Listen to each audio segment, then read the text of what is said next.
Kalau bicara soal novel romansa Indonesia, nama Ilham Nathan harus masuk daftar teratas sih menurutku.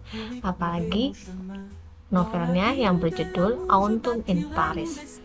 Judulnya terlihat manis ya, tapi cerita di dalamnya bukan sekedar romansa manis. Ada plot twist yang membuat hati teriris. Berikut reviewnya. By the way, kalau ada salah-salah pengucapan, aku minta maaf ya sebelumnya. Oke, langsung aja. Kisahnya berpusat pada Tara Dupont, seorang penyiar radio di Paris. Ia berasal Indonesia, Prancis. Suatu malam, ia dipertemukan dengan Tatsuya Fujisawa, arsitek muda asal Jepang yang sedang datang ke Paris untuk sebuah proyek. Pertemuan mereka sederhana, bahkan terkesan kebetulan. Dan yang membuat Tara tertarik, Tatsuya itu bagikan teka-teki berjalan. Ia ramah, hangat, tapi ternyata ada sisi gelap yang terasa ganggu gitu loh. Ya biasalah ya, kalau perempuan tuh kan suka yang menantang.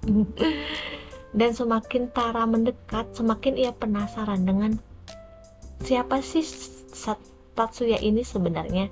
Di sisi lain ada juga Sebastian Giraldo. Sebastian ini adalah sahabat lama Tara yang sebenarnya juga kayaknya nih Sebastian punya inilah ya, punya keinginan untuk bisa dekat dengan Tara. Jadi dari awal tuh kita udah dibawa ke dalam hubungan yang cukup rumit. Kita mungkin pikirnya paling cinta segitiga. Oh tidak sayang, tunggu dulu.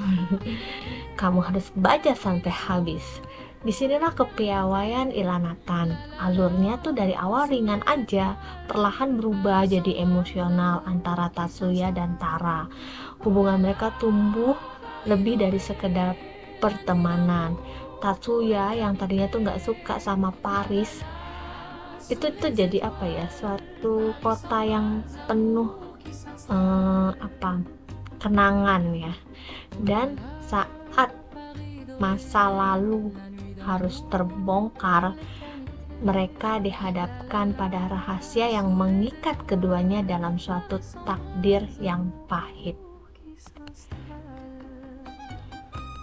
Dan ketika rahasia ini terungkap, sebagai pembaca aku langsung siksak, shock, kaget, sedih. Mungkin bertanya-tanya, kok kenyataannya gini banget ya? Menurutku Autumn Paris ini punya vibe yang berbeda dibanding 3 novel Ilham Nathan yang lainnya.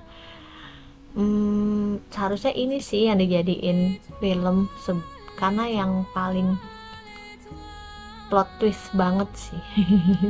Yang bikin pembaca nangis dan bahkan ada yang trauma. Karena aku sampai baca tuh sampai 3 kali dan tetap masih sedih. Cerita ini apa ya namanya ya, plot twistnya tuh yang memorable banget sih kalau menurut aku. Dan yang paling kelam, yang bikin pembaca itu nggak rela sehingga memberikan tamparan emosional. Ini tuh bener-bener pilihan yang tepat buat kalian yang lagi cari bacaan buku yang romantis tapi ngiris-ngiris. Baca deh ini. Namun hati-hati ya, siapin tisu, karena novel ini bisa tanpa sadar bikin kamu nangis. Meskipun novel ini terbit pertama kali di tahun 2007, ternyata sampai 2021 masih dicetak ulang dalam versi softcover. Artinya novel ini masih tetap dicari sampai sekarang. Dan buatku ini juga bukan sekedar novel romansa, tapi ada cinta yang indah, gak bisa dipilih. Bukan karena terhalang restu, bukan karena kehalang keyakinan, tapi ya sudahlah, kamu baca sendiri aja ya, biar aku punya teman berjamaah nyeseknya bareng-bareng. Terus buat yang udah baca novel ini, share dong kalimat kesukaan kalian yang mana.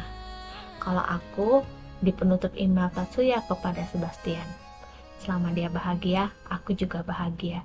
Sesederhana itu.